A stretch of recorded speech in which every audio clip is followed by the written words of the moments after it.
Hello, hello, hello, and welcome to another episode of Within Crisis, the podcast. Today we are talking about live action role playing, Ash. And it's not a topic me and you know. No, it's new. When someone used the term LARP, to me, I just assume that's what that gigantic person from Hot Fuzz just keeps barking out every so often. I had no idea what LARPing was.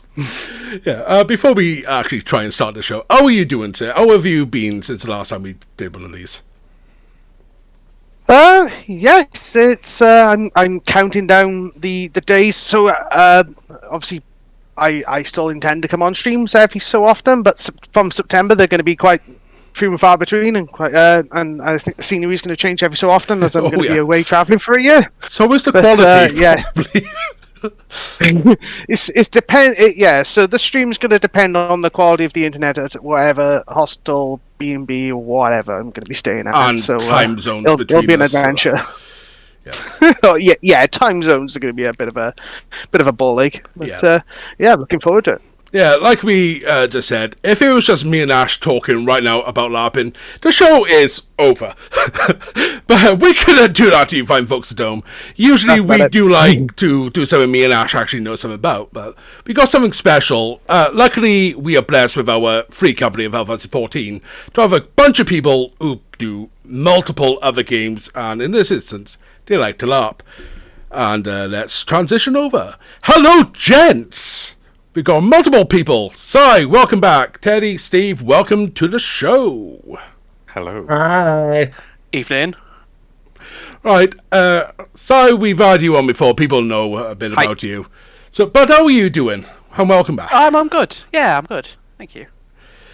But as people know, we love to do this show where we bring on new guests, and we like to dive into their gaming. Let's go alphabetical order. Steve, what is your gaming journey, my friend?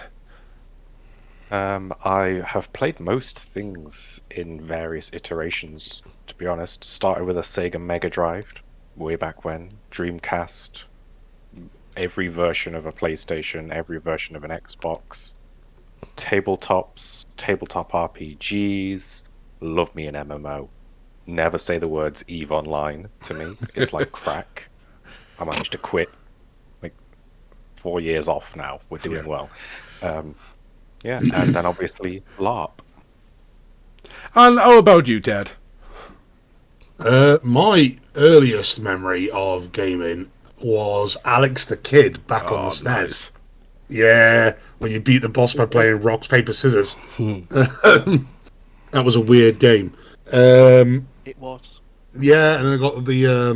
can never remember what the game was called, but it was one that came with the rocket launcher light gun. And then one of my first memories of PlayStation was Resident Evil. That gave me nightmares because I think I was about 5. Perfect time to play that game. Oh yeah, no. I walked into my Uncle Scott playing it, and it was the moment perfectly when the zombie, you first find the zombie, and its head turns around, and you see it's eyeless. Nice. I quit before that when my brother had the Sega Saturn and had Resident Evil, and I made the mistake after that little cutscene. I tried walking back out the main doors, and it's where the dogs jump in. Yeah, I leave now, quit please? I switched off then. Oh yeah. Is it bad that I still can't play Resident Evil games? They still freak me out. Really? Oh no. Silent Hill 1 freaked me out. Yeah. Silent Hill, yeah. I would say they don't freak me out, and Paul can vouch for this because I did have the VR headset. We tried playing Resi 7 in VR. And it's the scene where she's coming up the stairs all contorted, and I was like, I'll play it on screen. Thank you very much. Oh no, I've completely lost my train of thought now. Resident Evil is one of my favourite franchises. So like when we got all the reboots of the original games, I was ecstatic. And despite the childhood trauma that I very clearly didn't suppress, I love any game like that. So Silent Hill, Alone in the Dark, all that kind of stuff. Fantastic. Moved from that. Final Fantasy 7 was my next game. That was one I actually played. rather than just watching someone play. This doesn't give me nightmares. I can play this. Oh no, it didn't give me nightmares, but it's not a spoiler at this point. It's been out for more than long enough. But when Sephiroth first kills Aerith, the level of determination I had to get to the end of the game so I could watch him die. He kills Aerith. Yeah, Pardon? that's Oh no! I've ruined it now. You've had plenty of time to play it. But yeah, no, the drive, I got in a lot of trouble from my mum for not doing homework because all I did was try to progress that. That transitioned eventually into tabletop because my mum decided that I needed to get out of the house. So I started playing things like Warhammer 40k and stuff like that. That's an expensive hobby. Oh, don't! I think my mum realised. Very quickly. She regretted pushing you into that and going out the house. Yeah. I turned around to mum and said, "Mum, I need 50 quid for this new hobby." Every week. Every week. Yeah. And that was for one model. Yeah. Which then turned into actual TTRPGs. And after a number of years of pestering, a couple of people managed to then eventually convince me to go LARPing, so... Excellent.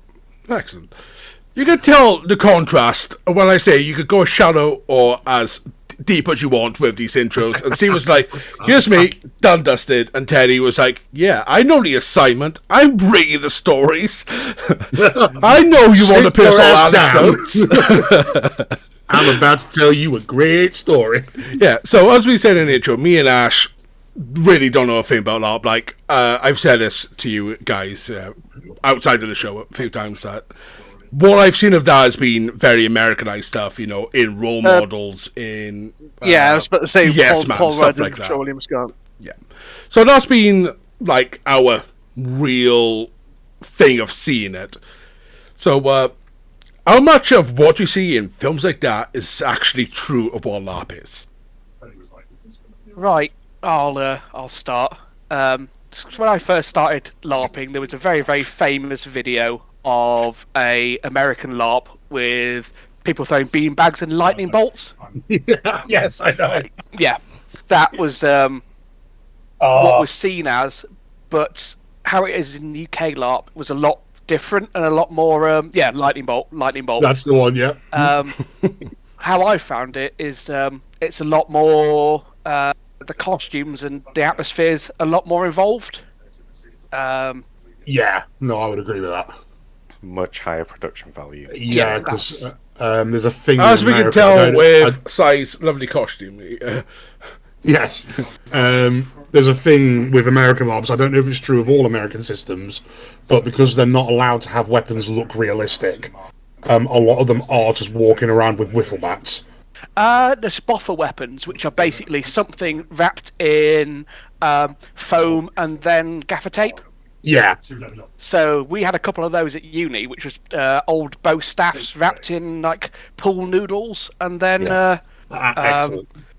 I felt like I could still do some damage. They were so wangy. They just went like this, like constantly. So you're saying like the rules that they have about like how realistic the weapons could look. I assume some of the you have like war reenactments, for example. I assume some of the rules apply there as they would be, I guess, in LARPing, like how realistic their weapons can look. I think Well, they've got to be authentic to the actual aesthetic, isn't it? No, Yeah. it's different for reenactment. Because reenactment is a historical, like, there's actual societies based around it. It's SCA, isn't it, in the US? Yeah. Yeah. They're allowed to have their guns look realistic because they're doing a historical reenactment. So it's similar with reenactments that are done over here and across the continent. You'll more often see people in actual plate mail with actual swords, like they're blunted swords. But like, if someone hits you with enough force, it still do damage. Mm-hmm. Which is why reenactors, you've got to be so careful when you're doing that. It's a fantastic hobby, but you've got to be so unbelievably careful. So it's something a lot more organised and choreographed then. Not necessarily. You just got to pull. It's what's called pulling the blow. So you do go to hit them hard enough that they know they've been hit, but not so hard that you do any damage. So basically, our Lord Rings was some of the extras when it said, "Do not hit anyone." I say, "No, we're hitting everyone. We're going to damage these swords that you've made us." Yeah, I watched that trailer and they're saying like, is it the Weta? Is it Weta? The guy they had on, the guy who was on, and he said, "Oh, it's not been a bad day. We've only lost 5 swords," and so it's like, that's not a bad day. If they've lost 5 swords and the sword quality they've got is poor, It's just people just going ham. It's probably granulated steel, which just doesn't hold up to anything. Oh, circling back and picking up where Simon left. Production values vary. There's different LARP systems in different countries are going to naturally be different. So, from my experience, you've got production value wise, the Americans. This is hugely generalized, by the way. Then you've got UK, mostly Europe, sits about here, and then Nordic, which is like up here. Some of the Nordic systems are just insane. Have you seen the Russian ones? Well, yeah, they are mental, crazy. So that's a surprise in America being like the lowest on production value in that sense. Well, it also think they go big on everything. It also depends on the system you go to, because I was I started LARPing at uni, and we had a very small. We did it round one of the halls of residence with like 20 people, and we did whatever we could get away with, like kit wise and weapons wise. The sort of generalizing you were saying about role models is a much larger system in that that film. So we're comparing larger systems over here rather than the smaller ones where people just get away with whatever they can get away with because they just want to go and LARP. Ever seen Supernatural? The TV show? Yes. There's a couple of episodes in that feature LARP. Yes. Yeah. That is actually set wise, and the way everything looks is actually closer to what we deal with. You know, you will go into areas and it will look like it's properly dressed up. People will be roaming around in costume and in character. Especially around the time of the Ren fairs. Yeah. The people put in the effort. It's actually great. I mean, yes, there is technology there. You know, if they need to run real lighting for safety purposes, no one's going to bat an eyelid at that. If somebody, you know, oh dear, somebody or something has collapsed, we best get the JCB. Again, nobody's going to bat an eyelid at that because we're like, that's realistic. It needs to happen. Yeah. To touch on that, it's like people with mobility issues. We're not going to turn around to them and say they can't use their mobility scooter. Yeah, exactly. Because they need that to get around, so they're allowed to use that, and everyone else is like, that's a funny-looking horse. Just weave it into the narrative. Or just ignore it completely. We get helicopters and planes and stuff flying over the site at times. And we're like, oh, those darn giant bugs. And everybody just makes a joke about it. You know, we just ignore it. Dragons again. Thinking back to that Supernatural episode, I do remember the one you were referring to. Like, role models being a good example, they try to portray it as a really childish thing. But you guys take it quite seriously from the sound of it. And that episode of Supernatural, they did it quite serious as well. Like you said, but they stay in character. Yeah, it's all about having fun with what you're doing. But you do have to take it seriously to a degree, because ultimately what you do impacts other players. And you don't want to be known as the guy who like goes in there and deliberately to ruin other people's game. There's enough people that are there that do that. Which, yes, there's enough people that do that naturally. I've had experiences with people like that, but majority of people are there to pretend to be somebody in a field and just enjoy themselves and tell their tragic backstory again and again and again. How many parents exactly have lost swords in this world? This is my family's lost sword. The families are not great at keeping hold of their stuff. No. Their sword costs 10 years' pay. Oh, no, we lose it every week. As they were saying, there's a huge just escapism element to it. You know, you just want to get away and just be somebody else for a while and just have fun. Like everybody in this call and probably watching this show is a gamer to some degree. We've all played a game or read a book or experienced a story in some way where you've gone, you know what, that'd be really cool if we could do that. And LARP is your chance to go and do that. Maybe, sure, lightning isn't actually flying out of your hands and the dragons are mostly imaginary and maybe a bit of like prop usage. But when you're there, it doesn't matter. It's not even just like what's the word? Limited. It's not limited to high fantasy, so it's not just elves and dwarves and all in between. There's cyberpunk LARPs, pirate LARPs, modern day, post-apocalyptic. Yeah, we've got Farcat in our chat saying that they are LARP events. They have soft-modded airsoft guns, and people buy cars, trash them up, so they have. Yeah, I think now about the car. That is commitment.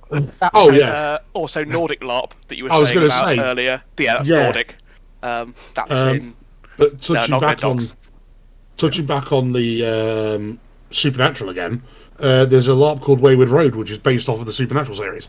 Yes. Yeah. And there's so many LARPs based off fandoms, because I can think of, like, there's a Serenity LARP, there was a Stargate LARP, people just Buffy LARP. People just love embracing fandoms in LARPing in them. So when it comes to like, when it comes to like, is there like an initial story that, like you said, there's a Supernatural LARP? Do you go in there with like a set story and then things get made up on the fly? Quite important in that sense. So yeah, give us our newbie's guide to LARP. How does these systems work? What should someone like me or Ash, who have never done this before? Who wants to go first? So I've spoken a lot, so I'm just going to go get a drink and let somebody else talk. Yeah, no, I'm one of the newer people to it out of all of us lot, so I can speak from my experience recently. But I think Simon, go ahead. Well, we can hear from both of you. We have two different perspectives. Yeah, you go first, Steve, because I've got many years on me. So I've been doing it for about 6-7 years now.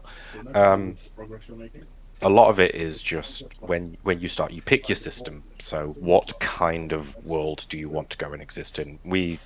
Us three, I don't know where we are on the screen, all coincidentally go to the same one, which is a relatively medieval, somewhat high fantasy system, medium to high fantasy. And it all breaks down. So like we said, there's all different ones. If you want to do post-apoc, you pick a post-apoc. You don't turn up to a high fantasy and expect there to be ray guns and, all that kind of stuff. From there, you kind of just look into the story setting a little bit. So each world's crafted different, and there's different things that are going on. So you look to see if you're going to get on with what that system is actually about. Some of them are all focused on combat, some of them are purely political. All of them are trying to do different things, and you kind of have to just go from there and try not to get lost in a wiki hole, which is a very very common thing. You just it's what do you want out of a system? Can you find a system that matches it or something close, and then you go from there. There's so many steps involved, it's hard for me to just really break it down to go A, B, C, D. But the other two might have a different input. How I've always found it is, to start off, like Steve said, research your system and see what's going on in the world. But then you can look into create your character in the world. That's where you go on from what you said about looking into the world. So you go into the rules, or actually go into what do I want to play, what would I find interesting, and then there's always rules about the best way or the way you create the character. But especially with fantasy, it's the easiest one to think about because there's always archetypes. Like, do you want to be a healer? Do you want to fight things? Do you want to do magic? And you can sort stuff out of that and find out the best way to create your character, and then sort of come up with a backstory. With LARP compared to tabletop, I tend to have a very I don't overemphasize my backstory because I like things to be very fluid in like chat, in conversation. and things don't tend to work out the same way as I think they'll do in LARP. So I'll have a very brief thing of go, oh, I'm from here, I did this sort of thing, and then I'll just make it up as I go, because that's the sort of thing, and that's my background. With like theatre, I'll be able to just run with it. So that's where I go to start off with, because you research a system, like Steve said, find the best one for you, then create a character within it. But there's also skills that you need, like if you're wanting to do combat, you need to be able to actually fight in there. So it's learning to actually how to fight in LARP. And there's usually people about in games that will happily teach you, especially in smaller systems. They'll teach you, but you can find people in larger systems that do like combat drills and those sort of things. And it's just learning that the weapons, because they're so light, you just don't want to basically be pelting people with them. Like Ted said before with the reenactment stuff, it's pulling blows. So you go in for the hit and you sort of slow down just before you hit them. So basically you end up tapping people with them, so they know they've been hit, but you're not going to basically cause them to come up in welts. Learning not to thrust as well. Yeah, and thrusting is not allowed with LARP weapons, because it basically they made it with like a fiberglass core and then foam and latex. Unless so it's you a don't want the core thrust-safe coming weapon. out. Oh yeah, there are thrust-safe weapons. So, is there like a referee or a marshal that kind of watches what goes on? Because, like, for example, if, like you said, if someone's been hit and they've been killed, but they're clearly not playing fairly, and they just think like the Black Knight from Monty Python. Cheers, clearly brother they've lost Scott. both You have no arms or and legs. they think they can keep going, and so if someone go, no, clearly you're off, you're done, you're dead. Yeah. Every system has at least some like a form of ref or games master or something, that sort of thing. In the larger events, there's just more and more refs to keep an eye on everything to make things are fair. It's important to mention, though, they're not just there to uphold the rules; they're also there to uphold people's safety. Yeah. And Yeah, They like you think said, for if a second that you're not being safe, they will stop you.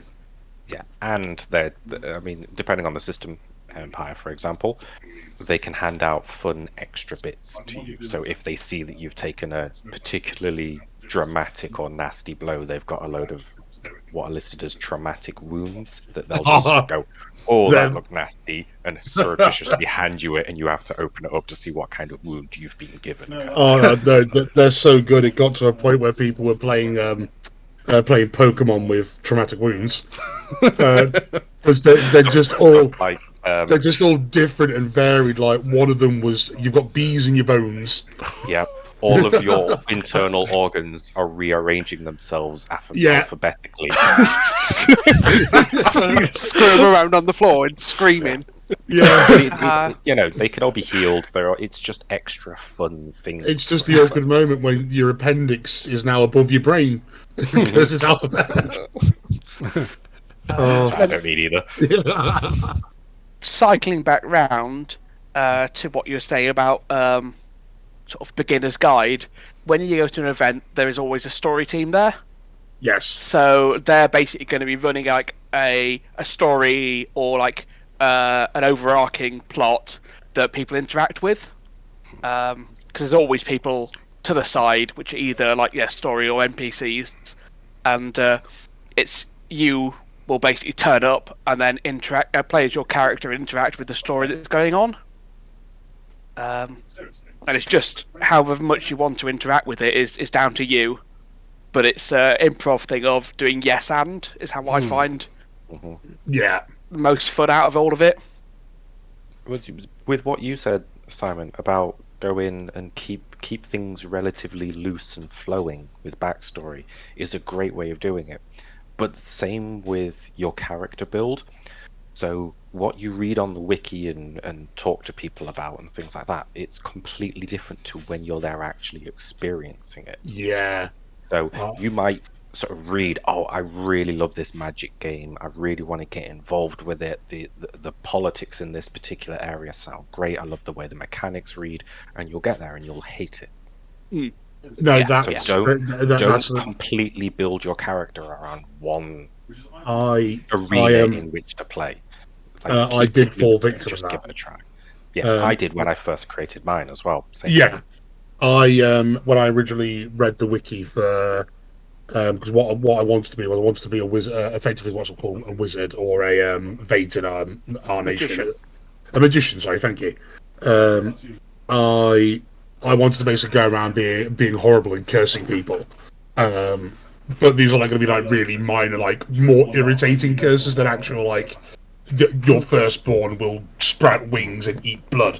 Right, you'll trip over every small stone you find, sort of. Yeah, deal. It's every like, door you walk you'll through, stub your just toe and just yeah, as it yeah, steals, you'll exactly. stub it Every door again. you go through, little toe gets stubbed. Yeah, that would it's be like horrid. just like little annoyances like that. But I found once I got in, so I built myself up to this massive, powerful ritualist.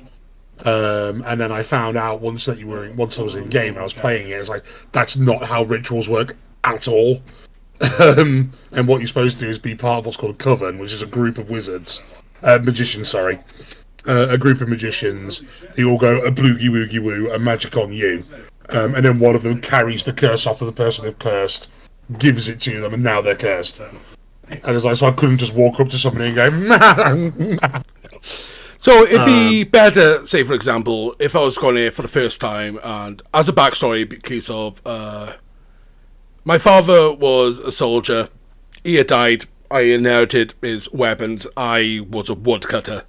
I just want to enlist. So at 7 basic, I've got experience with swinging something, not trained Yeah. to a sword. So then learning the form is a bit easier to weave into the narrative. Things along that line are very common for a reason when it comes to backstories. Yeah, Yeah, especially for work. new players. Yeah, Yeah. yeah.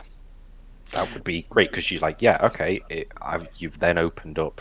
My father did this, which means you're going to probably have some questions about that particular area, but it's separated enough from yourself that you might not go into that. Yeah. It works.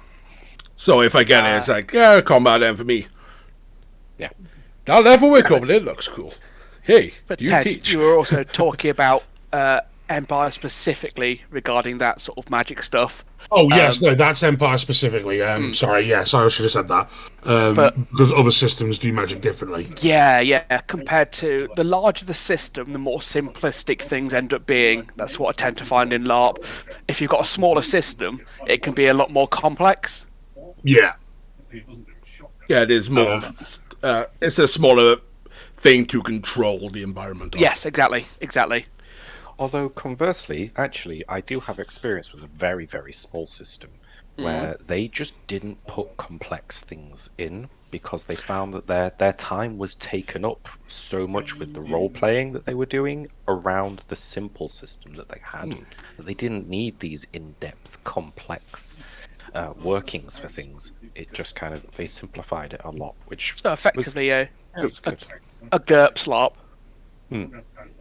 So, like you said, like the rule of thumb is not to bottleneck yourself and overthink your role and your character. Yeah. Kind of. Yeah, don't come in with a thesis about who you are, or you're just going to be so shoehorned into one thing that you might not enjoy yourself afterwards. Yeah. You're a woodcutter, you own a giant farm, a giant bit of forest, you want to come along and make some good business deals and make some connections. Job done. There's a super simple character for you, and that leaves you open for everything. Yeah, that's also down to the system. So Yeah, that's well- the Oh, yeah. system. Yeah. All right, since the three of you do Empire, it's going to be easier to do it to ask about this as it's a shared thing. I'll do like in terms of in-game stuff. If you is it like using real money if you want to purchase food, drinks, or it's like a in-universe currency system and stuff like that? Ba, ba, ba. The answer to that is yes. So so while there are Simon's preparing his yes. stuff, yeah. So there are food vendors, and that way you use like actual currency, which is referred to as barbarian coin. It's In Empire, fancy that is a crown. That is That's a 4 crown. So that's a 4 crown piece. So that's like the crown is like the middle of the fantasy, the Empire currency. But there are people that go around selling cakes and drinks and things that you can buy for the in-game money. So there's a way to keep yourself immersed into the world and only really break it if you need to break it, sort of deal. Yeah, it's like so when I go, I spend about 20 to 30 quid on like essential food and drinks. So it's like you always want water, and like just salts and sugars just to keep your energy levels up. And then if I want something bigger, I'll go off and I'll find somebody that's selling like a small pot of stew. And I probably won't spend any money outside of my wallet for the entire weekend after I've got my initial 30 quid shop. But yeah, in Empire, everybody gets a small amount of in-character currency for turning up.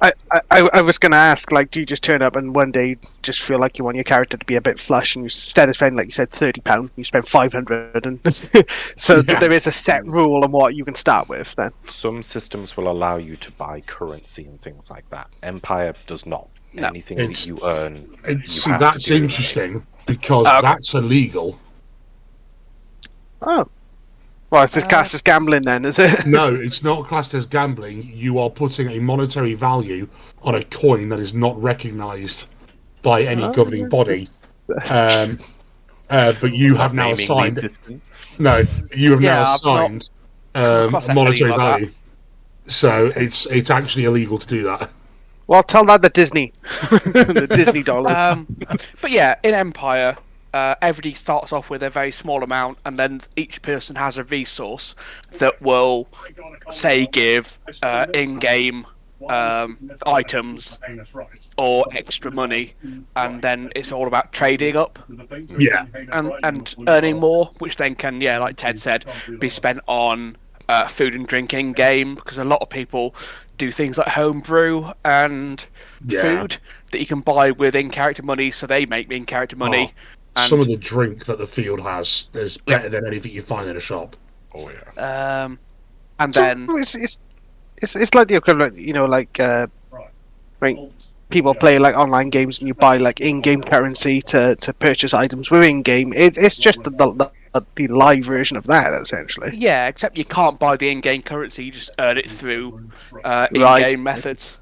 Yeah. But there's also with Empire extra stalls that you can buy things with like real currency, but they're like legitimate businesses that have rented spots on site. Yeah. So stuff that helps support the people behind the scenes sort of deal.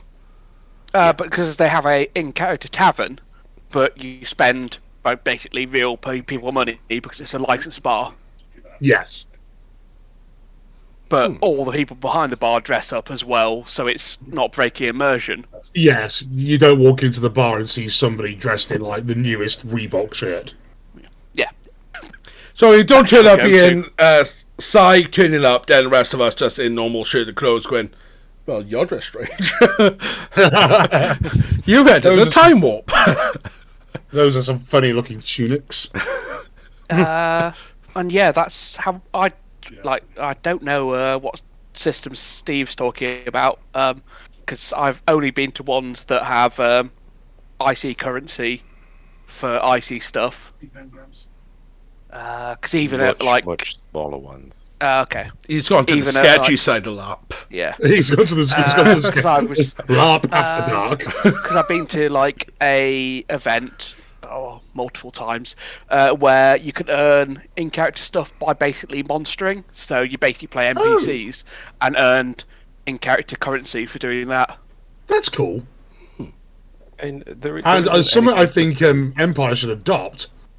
Because just turn up for the battle. We'll give you we'll give you a crown.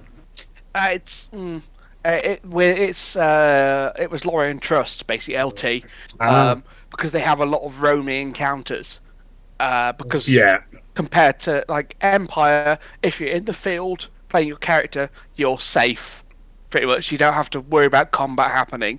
Whereas Lorien Trust, which is another large field LARP in the UK, outside of your camps, they're basically roaming monsters and roaming fights that happen constantly. So they need loads of NPCs, and you can just go and be one of those.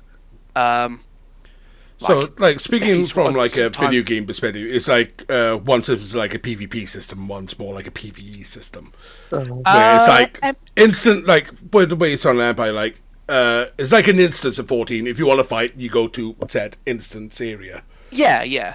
In Empire, the PvP exists in political and all the politics. Or assassination. Yeah, you can. Yeah. I gotta say, we don't where like- you We don't like to where you- admit it, but it happens. as this say where you mentioned playing as an NPC, all I get pictures that Evil are doing. Just the epic NPC man. Yeah. Epic NPC man. Yes. Yes. You can attack other people in Empire, just other players. That's not a Yes. problem. But that's illegal, and you therefore have to pay The price for your the actions. repercussions. It's Yeah. yeah. So you will be inquisited, but if you're true, is it truancy claim? It's clemency, but Clemency, it's also thank you. Yeah. If your clemency claim is good enough, you can get away with murder. No, you can't. You're going to be executed for murder. But you may like have your soul be like just enough. Right. Yeah. Can you is- challenge someone to a duel though? Duel. Yeah. So there's ways around it. It's like you insulted me. Still- Prepare to die. You still wouldn't be allowed to kill them. No. It's basically first person to get incapacitated. Can you end up with like in a really crappy situation where you have no in-game currency left, so you try stealing and then just put yeah. into prison? Oh, stealing's fine, and also there is a prison, because the Empire. We're all going an Empire now. Yeah. It's the easiest way to just have commonality with the conversation. Believes in like free people being free. So yeah, you can steal stuff. If you get found out, you're probably going to be fined. Whereas I know in other systems, you can end up with actually put in prison, which is shitty because people end up being in there for half a day and stopping their role play happening. But if you have no money, you can't pay the fine. What happens then? You Other have things. to. Yeah, no, you have to. You're basically in debt. And You're in hopefully your debt for a friends can throne. put up your fines. Can I have the? I wouldn't say the words "whore yourself out." But essentially, a job to pay back your debt. Yeah. That's a viable role play thing. Yeah. I was actually having this conversation with somebody I'm bringing to the next event to just today. There are as many ways to make money in Empire as there are in the real world. The trick is getting people to actually pay it. Yeah. Find a niche. Yeah. So somebody, but I think it was my second or third event. Somebody robbed the bourse, which is like where you go. They hold like a lot of the money and like really rare materials and stuff like that. It's like the Imperial Bank, and somebody. I remember somebody running with a big bag of money. And then not about 5-10 minutes after he ran through, the militia walked around asking if anybody had seen somebody with a big bag of money because they just found out the bourse had been robbed. This was money that was supposed to fund one of the campaigns for the war, and someone had half-inched it because it hadn't been properly they hadn't kept an eye on it. So somebody took the opportunity and made out like an absolute king. Ballsy yeah. move. There's options for that, but there's also options using magic to find people that did these sort of things. So it's balancing it out with how much you can get away with and how much people can find out. If you do crime, don't tell anybody because people talk. Yeah. Also, if you're gonna do a crime, don't do a crappy little one. Don't just Yeah. stab somebody behind the It's toilet. in for the penny for a pound, isn't it? Yeah, Go for don't, the big.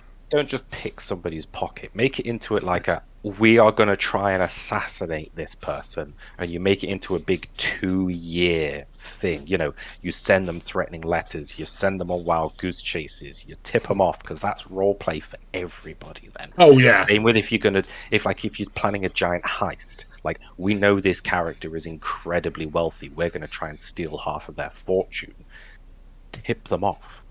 send them threats. Send Yeah, them make- fake people in who it looks like they're going to try and do it. You know, Make leave a it paper fun. trail. Yeah, absolutely. Because that's not just developing game for you. That's game for you, the person that you're threatening. Or, then it's anybody they get involved. It's the people who are playing the militia.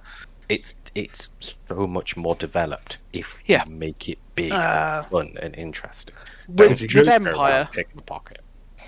it's a game that's very much around players making plot and Yeah. doing their thing. There are plenty of systems where it's very, very focused on the people running the game to create plot for people to interact with. But Empire is one of these systems that, the player actions keep things going. One thing I've wondered with like things with like quests, if there's a quest reward, is that something that gets repeated, or is it something that becomes a world system where once the reward has been achieved, that's it. There was only that one reward, and it's into the narrative now. It said, well, we've already had someone claim this, so the quest is no longer available. Ooh. I think that That's would touching depend on on the a number of system. things. For Empire, generally speaking, plot developed rewards are only available once, and you are not going to be able to do that yourself. You are going to need a couple of hundred of your mates helping you out with that one. And once that opportunity is done, it's done. However, let's say, oh, Ted, you'll like this one. You've got a fleet. Yeah. You can go and make the most of a raiding opportunity, or you can just go trading or pirating or any of those Piracy! other things. Those are repeatable between events. Certain things, like if there is a scheduled raid on one of our enemies, that will only be available that time. The rewards that you get from that are then done. If you succeed or fail, whatever you get and whatever the outcome becomes plot. It becomes Or part of indeed, history. the lack of reward, like last Or time. indeed the lack of reward, which is So fixing. our quest more overarching then, rather than I've lost my auntie's ring. Can you find it? That'll be a player led one. So Yeah. oh, I've lost so and so, or I need information on this. I'm willing to offer a reward for it. Yeah, You might get little NPC people here and there, like who will come along its specific areas and be like, we're looking for this. But again, once they've got that thing, that's it. That's the job done. yeah, it's because Ash bringing up Epic NBC, man. It's that case of doing the quest, and there's a chest with so glad I was 1,000 chests, 1,000 rings in a chest. It's like, here's your report. Here's your report. Here's your No, report. no. If you remember, he goes, "Oh, this has been in my family. I will cherish it for I'll part with it." For you. And then that person stood there, and then the next player comes up, Yeah. and he just repeats the same message. I watched that because I watched that one recently. It was about the garlic sword. Simon, Oh. you were. Yeah, we're generalising Empire as a response, but that is a large festival LARP event. If you're doing smaller events, then quests might end up being much more specific to your characters and could be repeatable, but it's down to who's writing the plot and the quests. Yeah. Because I know I ran a Mind's Eye Theatre Hunter game, which had about 12 players, so it got very personalised, so we could write personal quests for everybody. Cool. I have heard tell of a D&D LARP where it was all based outside of this like tavern. So like all the heroes were resting at this tavern, but in the tavern was like a bounty board, and the bounty board had a load of quests on it, and whoever got the quest sheet, they had that quest. That sounds good. So again, it all depends on which system you use, Yeah. which is going to be our overarching answer to anything you want Yeah. to know on this podcast. Well, just to you then, Steve, is there anything that you want to specifically mention about LARP that you enjoy the most or want people to be aware of? And I'll ask this to everyone else as well.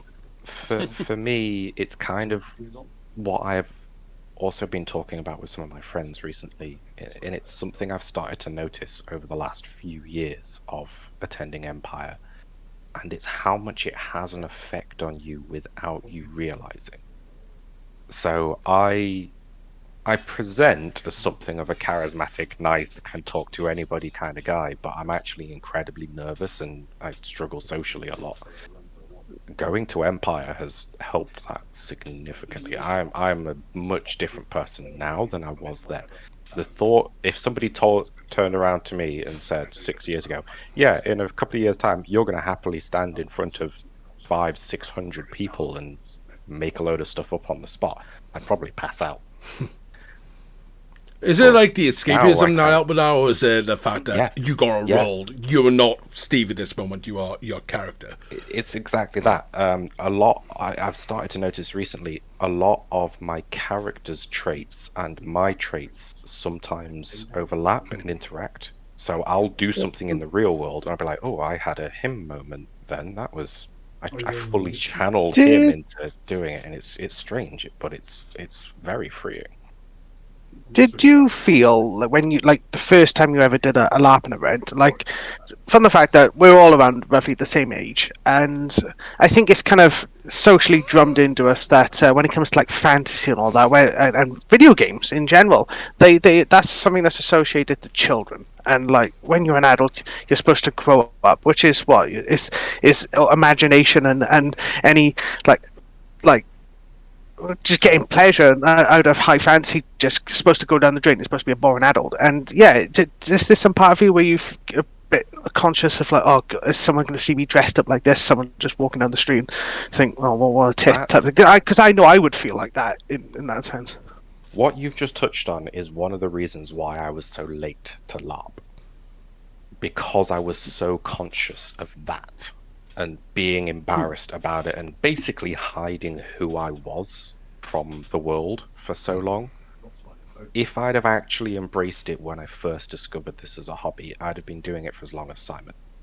You know, I'd been going since I was 17, 18 years old, and as it stands, I started in my late 20s.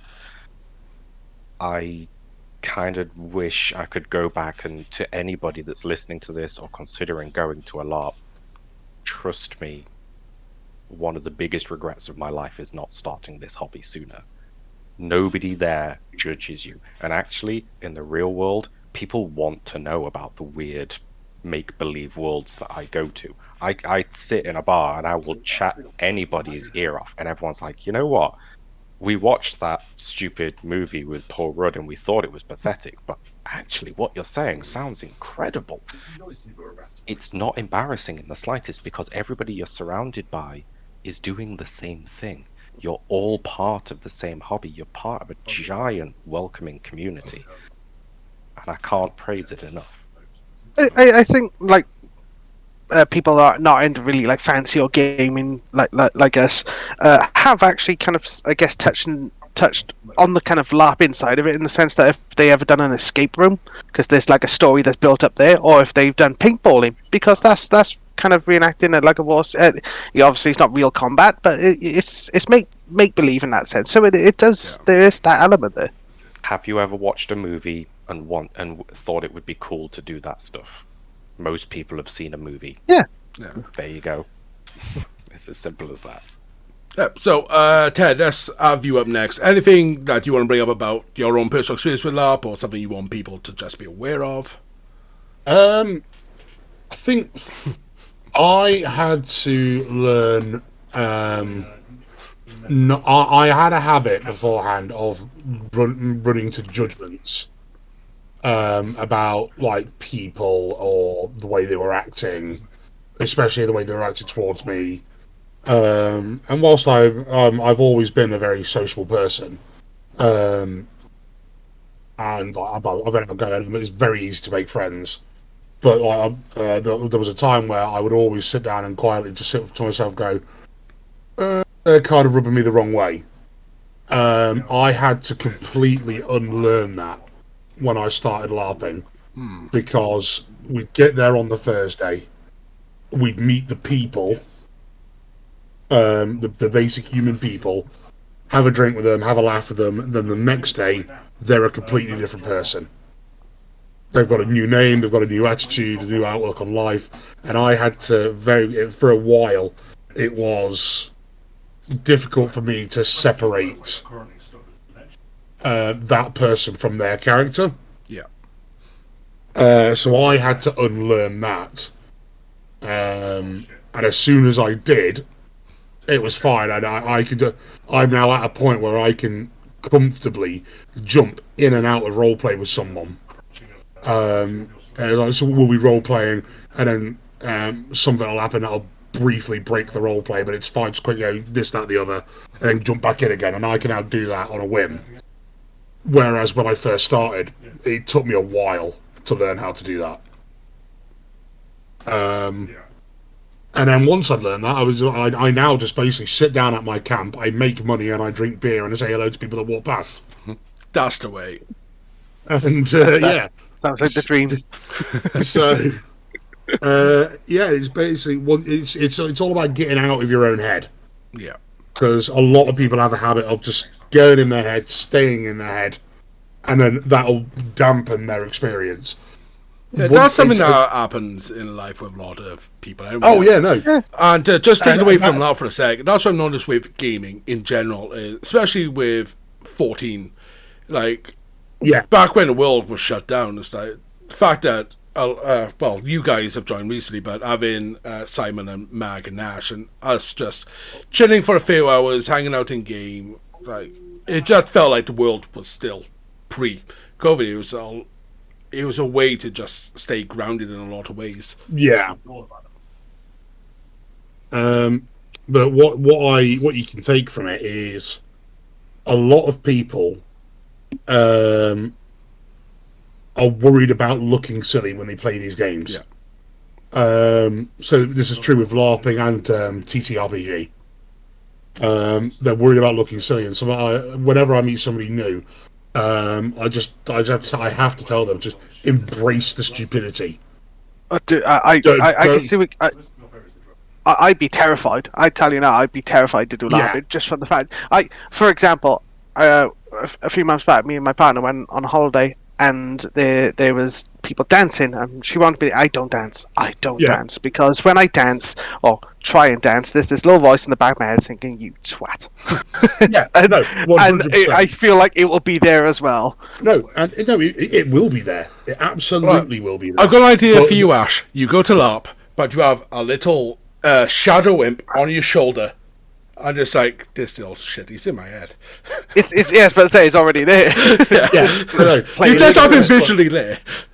This is what I'm saying, is that voice will be there. What you've got to do is shut that voice off and embrace the fact that you're going to look stupid. Yeah, and it's this case of everyone's there for the same thing. It's like certain music concerts you go to, like the more, I want to say, like the metal crowds more so, because people there will just chat your ear off. They'll just be, oh, what are you into? Even if it's something different, it's very much you're all there to enjoy something.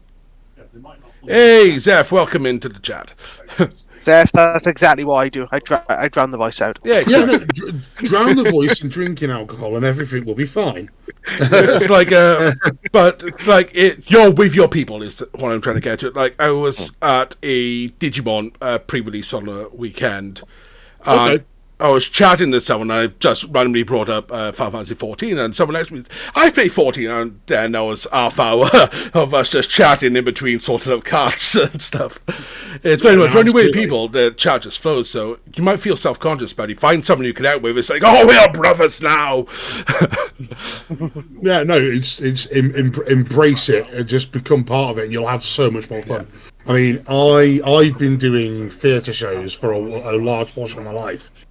And one of the things I always had in the back of my head, just as I was about to go on stage, is you're gonna fuck it up, you're gonna look stupid, you're not good at this, and then you go out on stage, you belt the part, you go back off stage, and that high that you get from that is just second to none, and that carries you for the rest of it. And so all you got to do is get over that one hurdle. Once you're over that hurdle, you're away. You've got the world. All right, Si, over to you. Remind me of the question. We've Anything chatting. about LARP that you like a core memory that you really want to share, or an experience that you want to bring forward? Oh, I have an amazing LARP memory, which is the one that always sticks in my mind. I went and played a system called Maelstrom, which is the one that previously the people that ran Empire had, and I'd only went twice, but one day it was so hot during the day, and at night I was playing a character who was meant to be defending people. What happened was we got attacked by the undead, but wonderfully, the weather, no rain, but we had lightning. So while we were like trying to keep people safe, we had these lightning strikes, and as we were watching these undeads like advance, we'd see a lightning strike, see them, and then the next time it came up, they'd be there'd be another place, just because the weather was so amazing. It was like a combination of the event and like a natural storm, but that was, yeah, such an amazing experience. I don't think it could ever be replicated due to it just being nature. Little moments like that are That's That's phenomenal. key. That does sound pretty epic, to be fair. That I'm not gonna. I would be shitting my britches. Yeah, it was. It was like, oh, where are we looking to be safe? And then suddenly it's, oh look, they've moved. Like all pretenses of the character are gone. I'm gone. I'm packing my car. I'm driving home. Yeah, The undead to stay quickly there. cut in, we've got Quantum Kitten in our chat has been lurking, listening, and they're making their first ever outfit for Empire. Ooh, where are you going, Which Quantum? Which event? nation? Sorry, which nation? Yeah, which nation? Yeah, go on. Oh, Put them no, on the you spot. don't. There is only one right answer. No. I know who they are. Hey, Oh, okay. Steve knows this person. Yeah, It's going to be is- Navarre because you're taking them into it. Yeah. Yep.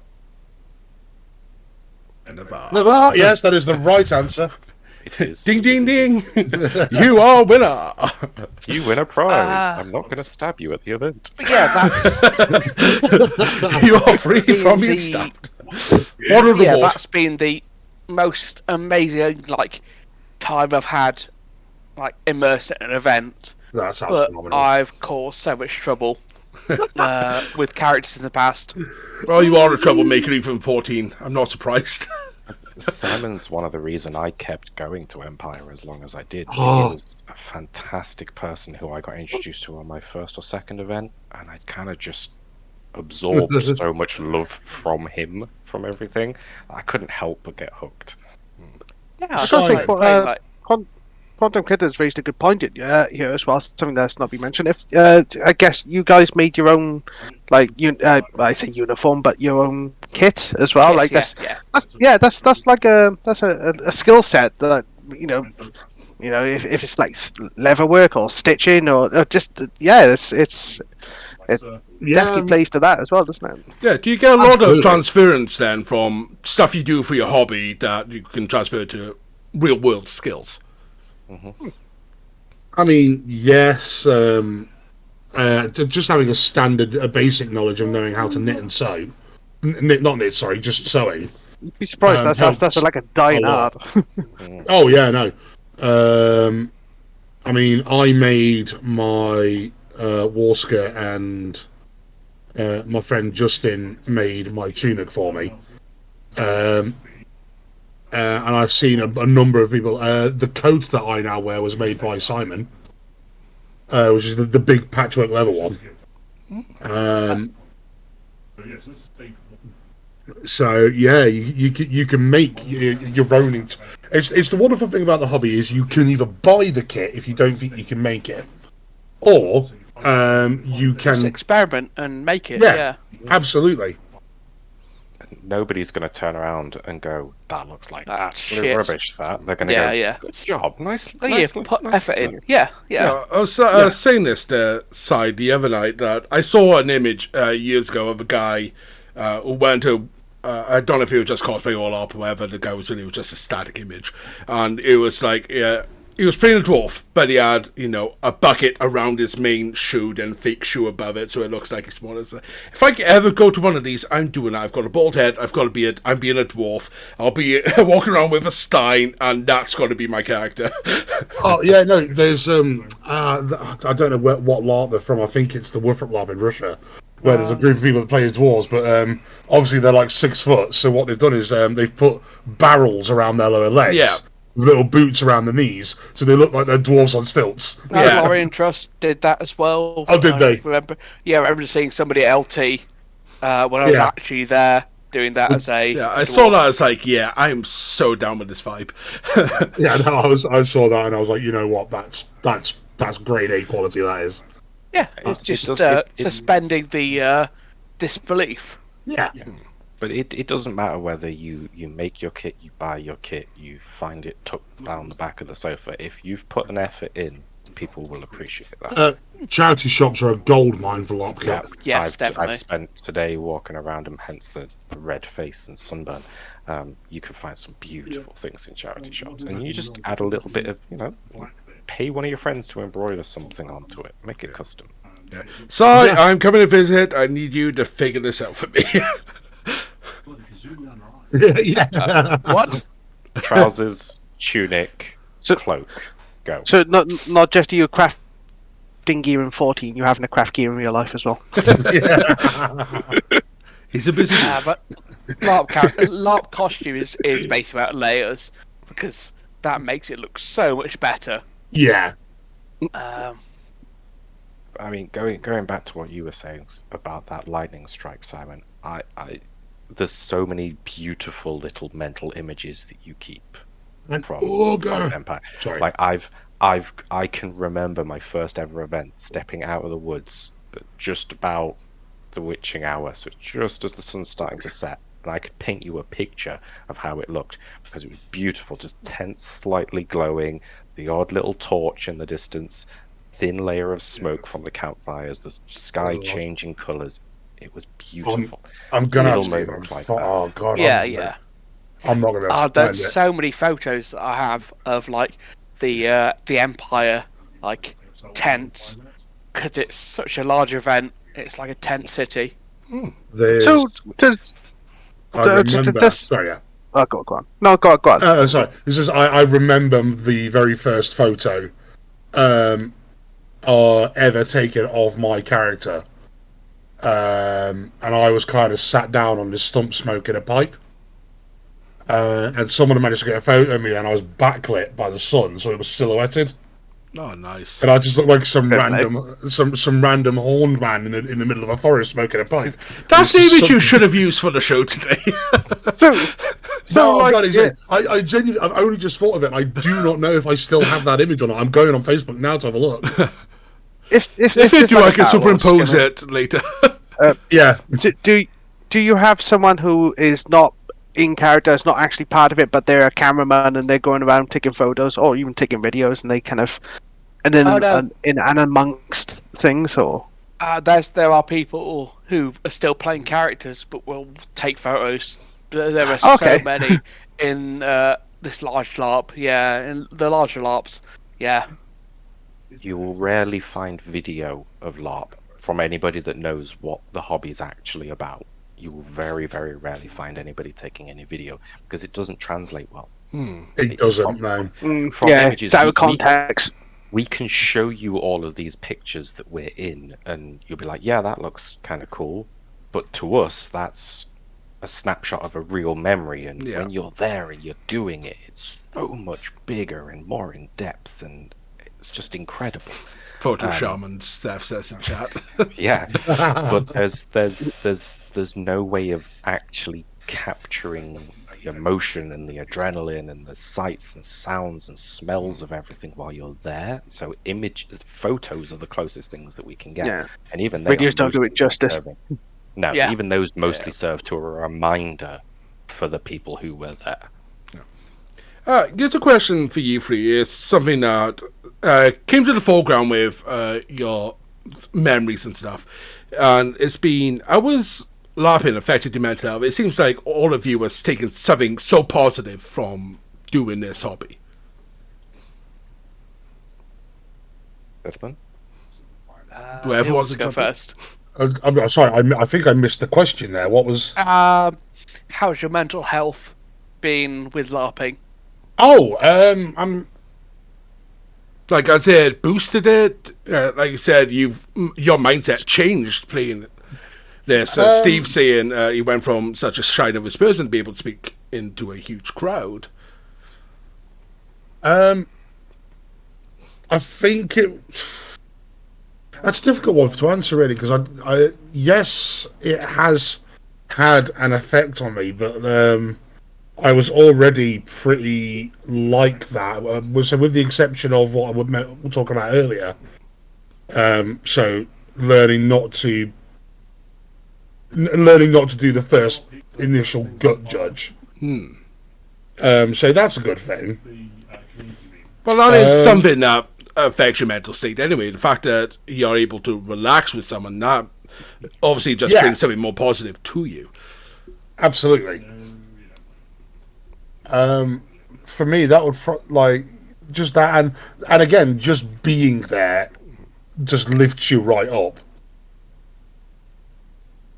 Excellent. Steve, Si, anything you want to bring to this? Simon, after you. No, it's really helped myself, mental health wise, because that escapism, like being away from life, really helps. And also, just being another character and taking a step away from life has always been a good thing. So keeps me going, and it's a great thing for my mental health.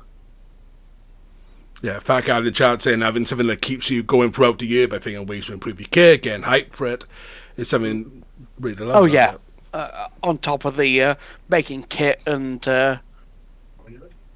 making your character better.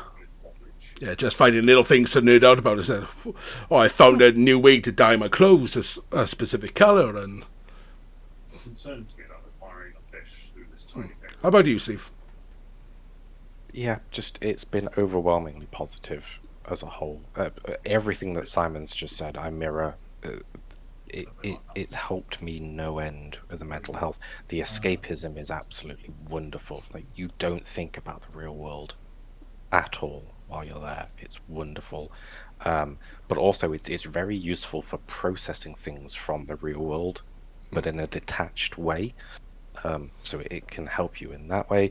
As Fat Cats says in chat as well, it's something that you remain passionate about even when you're not there, because you could be excited about what's coming, what you did, what you want to do, developing kit, developing further plot, talking to other people about it. It's just overwhelmingly positive because of it. Excellent. You got any other questions, Ash, for our guest here? Yeah, I wouldn't say question, more of an observation from what you're saying off the back of that, mental health wise, like going down to the pub, for example, on the weekend. That's what most people do as an escapism from their usual 9 to 5. But the problem is you can't really be truly comfortable in that environment because you're around people, and say if you're just going there just to have a relaxing time, you're around people who are either out to get absolutely slaughtered and or you get people who are just very nasty people who just want to go out and essentially go and pick a fight, essentially, and when you're in that environment, it's not comfortable at all. I don't go. I like like Paul, you know them anyway. I'd love to go to a pub, but I just like the quiet setting, just be able to socialize. But I guess at least when you go to these events, you're around, like you said, you're around other people who are there for the same thing as you. So I feel like you said, you might be nervous in real life, but then when it comes to kind of being a bit detached and going to these LARPing events, at least you're around familiar company, I guess, and it allows you to be a bit more outgoing. There's still a divide of people. You're still going to get people who want to go there and be loud and bolstery and really, really just go all the time. And then you've got other people who just like to chill and take their time. There's nothing, neither of them are doing it wrong. You just, if you don't want to go and be in that mood, you just don't interact with those people. You're always going to find your own found family when it comes to LARP.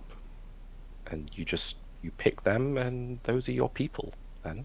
And even if they're having a particular moment where they're being really excited and loud and go, you're going to appreciate that they're doing that because you trust them and you know them, and it's a lot more comfortable. And then you fight them. No, you don't fight them. Well, it depends what kind of friend it is. Everybody fights everybody, yep. My arm is rusty. You, me, outside, come on, we have to shake off this meat. Yeah, you can sit around a fire and have a drink and listen to the songs that are being sung nearby, and you can just chill, and it's wonderful. It's one of my favourite things to do, is just sit amongst company of people I love, have a drink, by a fire, listen to other people singing, because I'm damn well not going to do it myself. Maybe watch some people. One day. That's for you, Ken. Come on now, Steve. That's for you, Ken. I also don't dance. Yes, you're 11, right? Yeah. You're 11 for the dancing.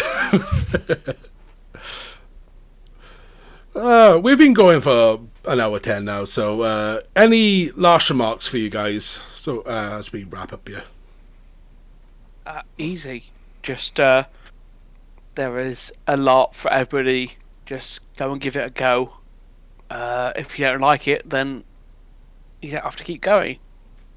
It's something to experience at least once, you say then. Yeah, definitely.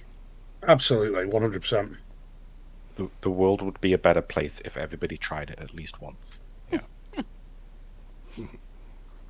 Alright, I think that's a perfect way to end the show without getting into any last remarks from you two. But we have to. Anything that you want to add? Maybe a way for people to know if they're going to the next event you're going to, where to find you, where you're going to hang out. Well, Simon, no, you go last on this one. You go last on this one. Okay. Super secrets. Teddy, you first. Oh, me? Yeah, you'll fire me. I'm the big fat fish man that sits by the fire. I'm usually there all the time, largely just saying hello to people, trading stuff. I'll be in the VAR because, of course, I'll be in the VAR. But yeah. I tend to roam around a lot, but I'm Navarre based. If you see me, please do say hi. I've probably got some game that I can throw your way, and I'm more than happy to talk to anybody about anything, even if it's which way's the toilet. I'm a friendly face, come and see me. And sigh. Right, if we're talking Empire, then I'm the newest Dornish Egregore, which is a point of contact for every new player in that nation. So, yeah, I'll be about and help, new players. He done been crew. Yeah, so I'm crewing it, but I'm here for... Your answer cut off a little, Steve. You have to go a bit higher. There you go. New help. Excellent. I'm so proud of you, Simon. I really am. Well done. Yeah. It's here for help. Yeah. You're the best dispatcher. I might now have an excuse to get off my arse and go and have a look around the field if only to come and badger you. A little in-universe joke for a character that Sire's retired to take on this new role. Well, gents, it has been a bloody lovely chat this evening. Definitely learnt a lot. Thank you for having us. Certainly. Nice. Hi. It's nice to do one of these shows that me and Ash are just so out of touch with what's actually going on and actually learning something new. And chat, thank you so much for coming out. Ash, let our lovely chat know where to find you, what you're up to, what you got going on. No, where to find me? I am on Twitter, noin0250. I do respond when when I do get messages, even though I'm not that active on it. Goings on, pretty quiet. I would say I'm obviously I'm in hermit mode and saving for the. If you were to ask me that question in September onwards, I will probably come up with the most magnificent things to say. We'll obviously wait till then. It's been one hell of a year. Oh yeah. Do you guys actually know Ash's plans for September? Simon, you should, because you've been I around know. the chats. Yeah. But I don't know if Steve and Ted do. I don't. No, So here's your plug, Ash. Well, okay. Well, I was supposed to go traveling for about 18 months pre-COVID. I had everything booked, and obviously, I was supposed to leave. What was it? June 2020, just before my 30th birthday, and obviously everything just went to shit. And the company, everything I had booked, the company went under, so I had to fight to get everything back for Atoll to get my money back. But luckily, I did. And it's been a bit in the planning, and in the sense that I gotta go on this trip, I gotta do it. And so, luckily, the company I work for, they've given me a sabbatical, so I'm going away for a year. Comes the start of September. Going back to Japan. I started Japan, obviously. I did travel to Japan for a month back in 2016, and so I'm gonna go back there again. Gonna spend 2 months there. So if you want me to pick anything up and ship it back, just message me and I'll let you know. Send me something Japanese. Anything at all. It's a lot. I don't really I'll just mind go to what. those 100 yen machines and just fill up a shoebox. And Yeah, Just send fucking goodie bags.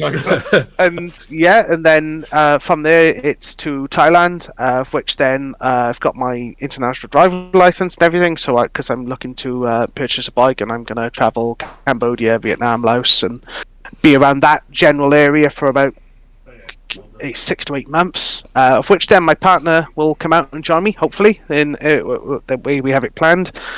And then we finish with Bali, Philippines, and Australia then. So and then I'll be back end of August 2025. Did it be 2025? Just quickly drag your camera up, since people want to see the cat. 2024, sorry. Yeah, and that'll be me. But like I've said with Paul, I will endeavour to try and get on some streams, even though there'll be different time zones, and God forbid there'll be some places I might not have internet, so I might not be able to jump on. But I'll try and find a co-host for a couple of shows. It's the thing, Cat's there. I just want to point out.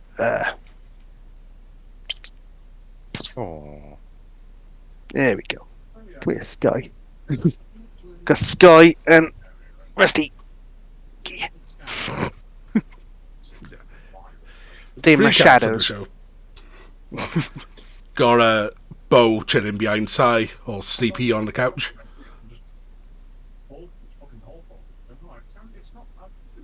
Not being a menace tonight, Sai, at least. Yeah, she's trash. There was a thought. I don't have a camera. I've only just seen Fat Cat's messages. Had a pack of Furious with you. That would be a bit expensive. I might. Sorry. I was saying I might weigh a bit more than the carry-on limit. Yeah, I can definitely attest to that for myself.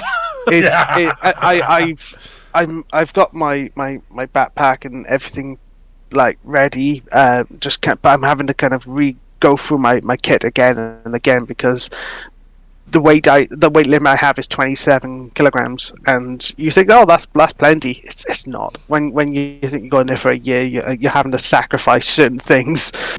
One pair of jeans, that's it. That's all you can go with. And if those get ruined, you're gonna have to buy a new pair wherever you are. You're going to places like Vietnam. Buy yourself a cashmere suit for 20 quid. I do after watching Top Gear, I'm doing exactly that. Exactly that. Because I am 6'5", I'm the same height as Jeremy Clarkson, so Yeah.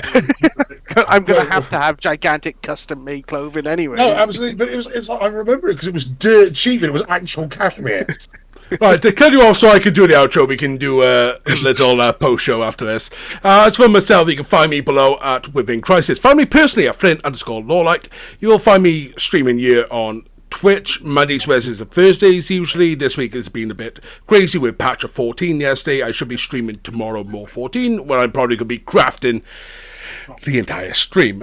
You can also find me on Thursday nights at midnight, British summertime, over on Ready Check Radio. That is RAIDEO, as part of the Relic Grind podcast, the Square Enix of 14 show, where we discuss stuff. We're probably talking patch, obviously, tomorrow. So until next time, folks, take care. If everyone wants to say goodbye. Goodbye. Bye. Bingo bongo. I am Gongo.